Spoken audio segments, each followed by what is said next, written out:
Action Time Vision from ATV, Alternative TV as they were originally known, and then and then ATV. It was originally Alternative to TV, then it was Alternative TV. Oh, that's better. Alternative to TV. I mean, it's too late now to change things, Bit of a mouthful. Would it look great on the text message thing, presumably?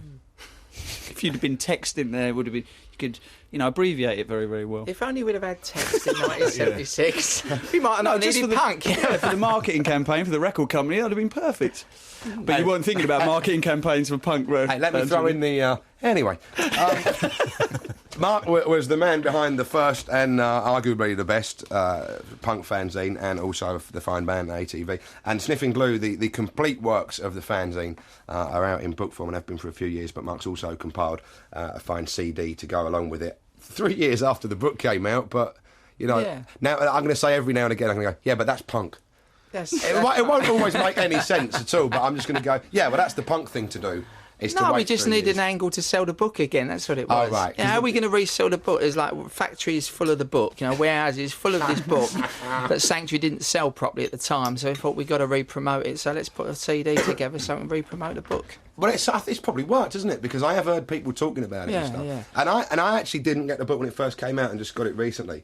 And it's amazing reading it. Just how... I mean, we all know the sort of social factors behind punk and blah, blah, blah.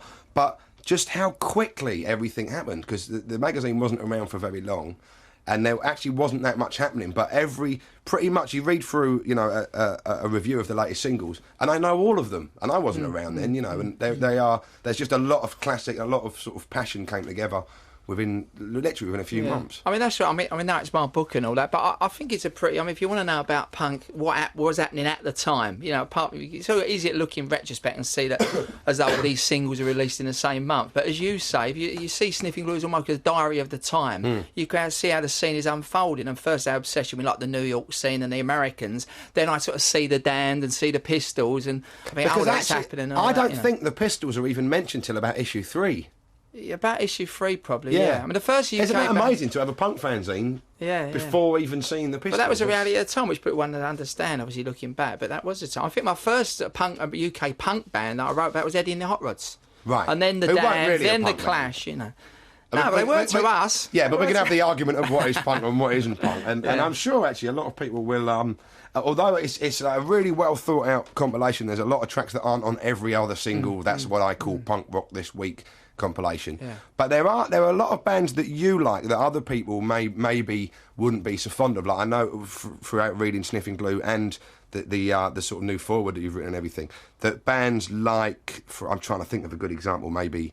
Well, Sham, I suppose, is the perfect example. Chelsea. That a lot of people see nowadays as a sort of joke punk band, but you writing about them at the time and now was like, no, these were actually, this is what punk is. Well, to me and Danny at the time, Danny saying, we saw Sham as being like a real band just formed through kids, the kids on the terraces. I mean, that was my whole thing about Sniffin Glue is, it's okay. I mean, a lot of the Pistols fans, they were sort of people that hang around sort of Louise's. They were club people, but people like Jimmy and Sham, I mean, they were like real kids from a horrible part of Surrey, I mean, nothing to do. They heard the Pistols, thought, let's form a band, And you see it, what it really makes sense is when you see it in the context of what went before. Because it was the fact that it was like Emerson, Lake and Palmer, Genesis. If you were sort of like away from the mainstream, away from the Bay City Roller stuff, that's what dominated. And it was I'm not denying that, but of course, so within there's just a bunch of blokes. But of course, within 6 months, there were like loads of sort of fake-ish punk bands around, and there was a lot of, it became like a whole fashion thing.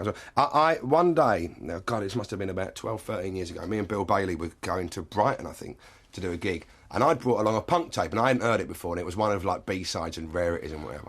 And there was a track on it called USA by Shams's Night. You know that song? They'd been denied. Actually, no. No, well, you're one of the luckiest punks I've ever met. Feel lucky, punk. They were on Polydor by that time. I think, because this track, it was all about they'd been denied entry into America for a tour, and this is the lyrics. And I know it so well because we couldn't take it off. We just rewound from London to Brighton, a 2-hour drive. Me and Bill just laughing our heads off because he went, they didn't want us in the USA. We didn't want to go there anyway. They didn't want us in the USA. And that was enough for us. Sometimes we didn't get through the whole song. We just wanted to hear the because it just seemed so sort of architecturally punk rather than punk. Do you know what I mean? I'm certain that Jimmy Percy made the best political speech I ever heard, which was at the anti-Nazi carnival in 1970. 8 in Brockwell Park, and there'd been all this sort of talk the week leading up to it of whether or not Jimmy Percy was going to come, because it was all of his sort of far-right following that he had and stuff. Is he going to be there? Isn't he going to be there? All sort of, and everyone was talking about this on the way there.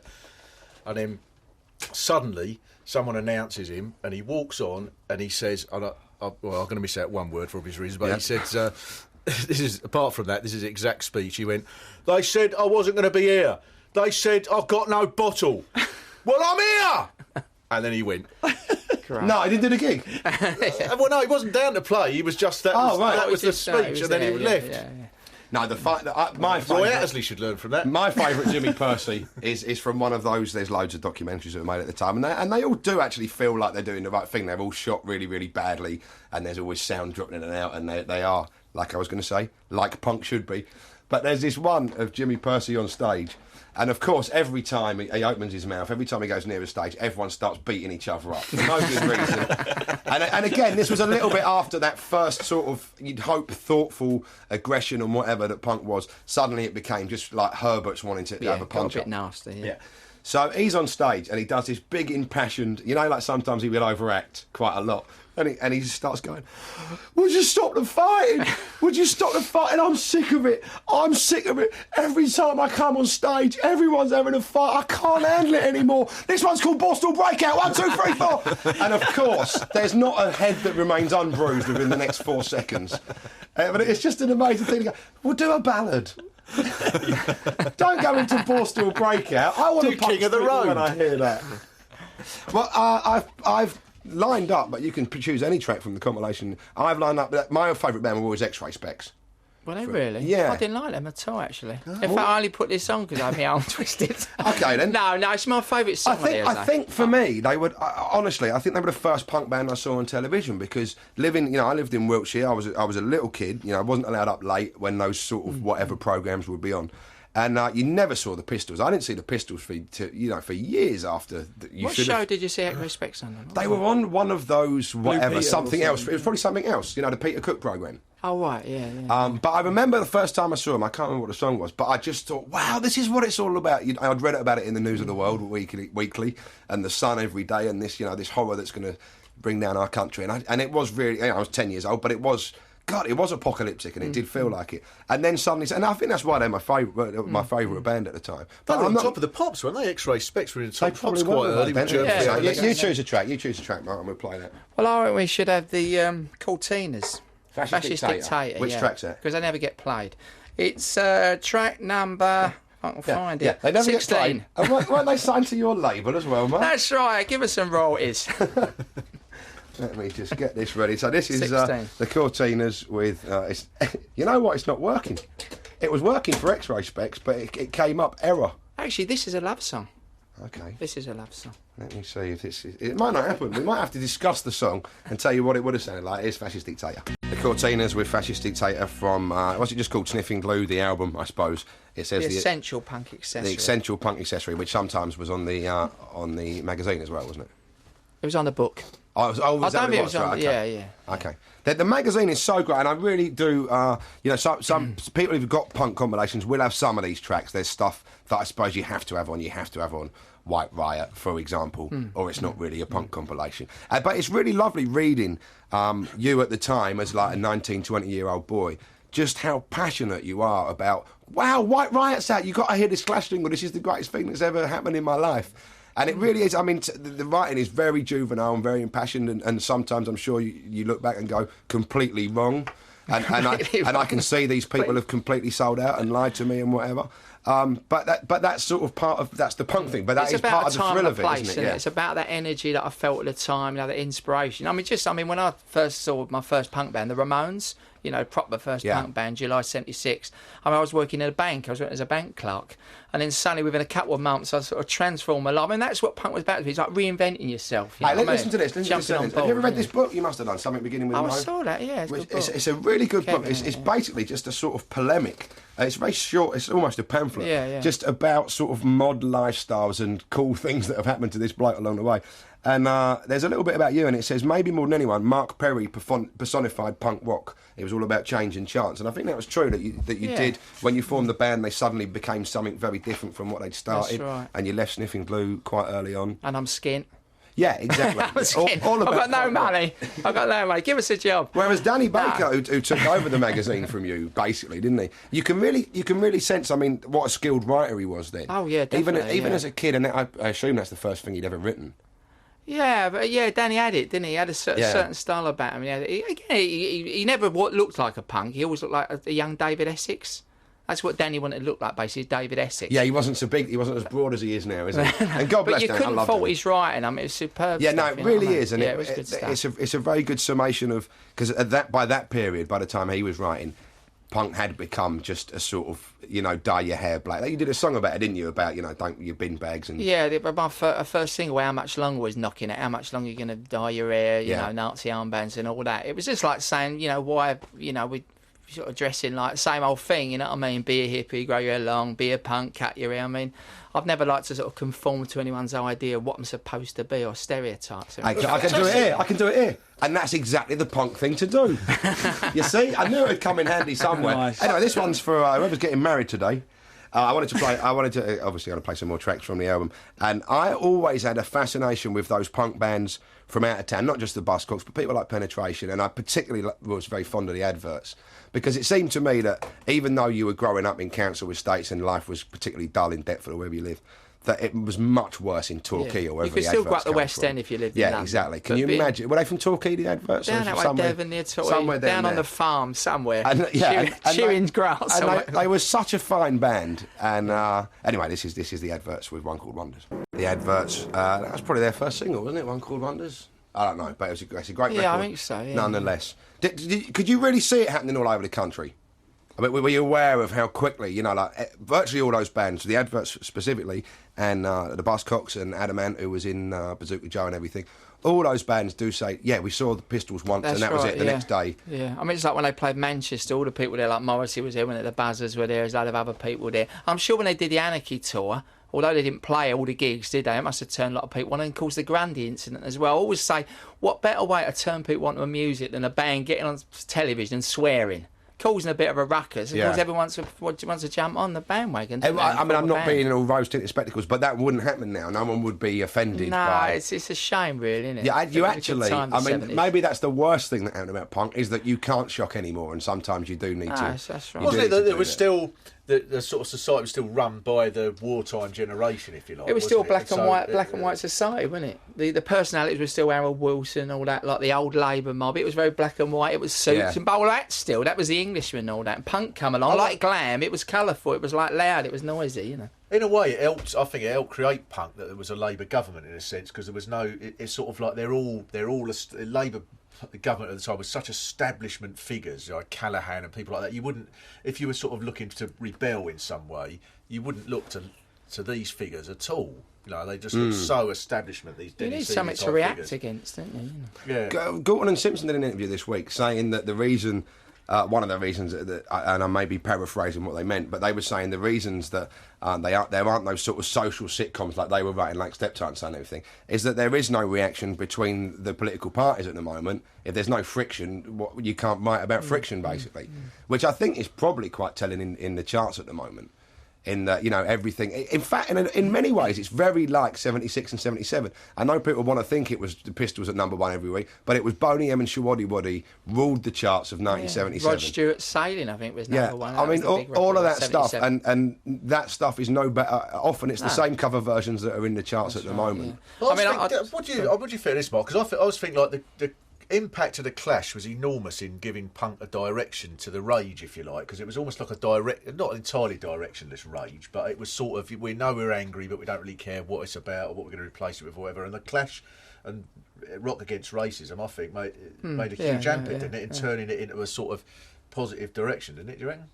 Yeah, I think so, but I mean, I think it was limited. I think where it could have been, because one of the things at the time, I still stick by what I said, and subsequently I spoke to Strummer Jones, I know what I was talking about when I said, I felt that when the Clash signed to CBS, I still bang on about this. That's in a way the day punk died, and what I meant by that is that it lost the economic strings. It lost them. If it had kept hold of that, I think it could have lasted longer. Because as far as I'm concerned, is once punk started getting on top of the pop, started being more in the mainstream, it got diluted. So by the end of 77, 78 and that, it was just another sound that rock had. And then let's point out, Mark's old fanzine is now available in book form from Sanctuary Publishers. We've all got to make it. But I was going to say, you didn't let me finish. He's just written it out on bits of paper and it's just lying about wherever you can find it. No, but we live in the real world, and people want to put out records and people want to get their books published and have magazines in the shops. But in the same way, I still say it takes the edge world. off of it. It takes the edge off of it, didn't it? You know what I mean? Yeah, I mean, it obviously isn't as exciting buying it now in book form as it was waiting for it to come out every couple of months in 1977. So I'm buying it off of me down the Marquee or whatever. You could have bought it off of Mark P. But you're not going to be able to buy the book off of me in the street. No, you will. He's just saying that. He's just saying that. He's got one of them big hot dog If anyone wants to meet me outside with a picture later, of Susie on the front of it. This is a sort of band here. I'm impressed with it, with the lineup on this, as Mark was saying about on the compilation. Like the Saints, because I saw them about 4 times, I think, in 77, 78 time, and that was the sort of gig more than anything else that you went to at the time. You didn't go to the sort of Brixton Academy type places. You go to the Nashville, as it was, I think, in up West Kensington or something like that, and it was packed and steamy and sticky. And the Saints were, and Chris Bailey, who was the lead singer, I saw supporting Nick Cave about 3 weeks ago. Oh, he still does, yeah. I mean, the Saints are interesting because that record come out of nowhere. I mean, I got sent it at Sniffin Glue. It's like from Australia, and it just sounded so alive, didn't it? So what was happening? Well, let's hear that now. Brilliant track. This is I'm Stranded. Well, there would be no point to that, would there? You could holler. Like, go out on the street with like a dance set and saying, "Here's another tune." Yeah, that's an angle. Yeah, I bet if you had the real pressed. spirit, That'd be punk. Now Mark's telling me off. Mark's telling me off now because I mentioned that his book was out and he's trying to make a living and I should do my show on the street. And of course, you know, and there's loads of people that are passing by and are getting married that day. We got nothing. But that's the part of the spirit of punk, was you had a load of mates who were in a band and then they got 35 quid up London for a gig and everyone would go, yeah, sell out. Yeah, Oh, no. you betrayed When I started my label, that punk happened. now by accepting the petrol money. Yeah. Well, what happened when I started the label, I started Step Forward Records, you know, like an indie label, and I had these letters wrote to Record Mirror, Mark P's selling out. You know, now he's like a record label owner. A mogul, were you? Yeah. Extraordinary. Do you know what? Was the first single "Fascist Dictator"? That was on your label, wasn't it? Oh, it was. I think we. But you can't accuse someone of selling out when they release a single by called "Fascist Dictator" by a band called the Cortinas. Yeah, no, we thought it was going to be a hit. It's hardly anyone, is it? Cortina was a I'll see you can well-selling afford a car though, at that Cortina. time, wasn't it? Yeah, he's trying to get the money from Ford. Yeah, that's what it was. Yeah, so that's what we'll do before, maybe after the show next week. I'll bring like a ghetto blaster. We'll go out on the street. I'll say, "No, I'm getting married today. Good luck. This record won't apply to you." And then we'll chat about punk for a little while in between. We'll be where it's at. And then Mark will say, "Yeah, that's a punk thing." That's keeping it real. Thumbs That up. is. I was quite amazed at how you know, because we always read that the punk thing was a reaction to the hippiedom, but you're actually very sort of well disposed towards hippies, and in fact, in some ways, became one. I think I was one. Yeah, maybe you were. But I mean, it didn't. Again, it's, you know, punks, hippies, mods. I mean, it doesn't matter really. But at the does time, it was always like killer hippie, and Rotten used to make those sort of comments. Well, but you quite rightly said, no, but these were individuals who were, you know, casting themselves outside of society and whatever. Well, that's right. Well, you know, who made the most interesting cut was Nick Kent. He really had a go at me once because I was like, quite rightly, I was like having a go at hippies, and yet I was big up in the rafters. And he said, well, you know, because we were like really into reggae, yet we were slagging off hippies. And he went, what's For the being difference? You know, they're stoned both and sitting in a laid back and field whatever. getting out their heads. What's the difference? He was right, you know. He was right. But yeah, I mean, I still listen. What's that track that you did, which basically to me is a hippie record? That what's it called? What You See Is What You Are. It's like 10 minutes of noodling in a field. Sort of I thing. got into that pretty quick. I mean, once I was in a band, then as far as I'm concerned, forget punk. I just want to do what I'm going to do. And we changed very quickly. I mean, our second album just is like outrageously weird, and it sounds like I personally cannot recommend Sniffin Glue enough. If you've sort of heard about it and thought I'd like to have a look, it really is. I really, you know, I know it's a cliche. Couldn't put it down. Just was excited reading it because it was like being a 19-year-old again when you have that passion for music that you sometimes, you know, it's hard to keep that up throughout life. Anyway, we've got to wrap up now really quickly. Thanks everyone for coming in. Thanks to Mark, Nihal, Terry and Mushtaq. I meant to play an old record of yours, Nihal, but time's against us. Oh, I see. Like that is conspiracy. Yeah, it's like How that. punk rock is that? Yeah, The punk conspiracy. It is like that. We've got to go anyway. See, Never mind the news. hey, come on, Over the it's news. news time, 88 to 91 FM. This is Radio 2 from the BBC.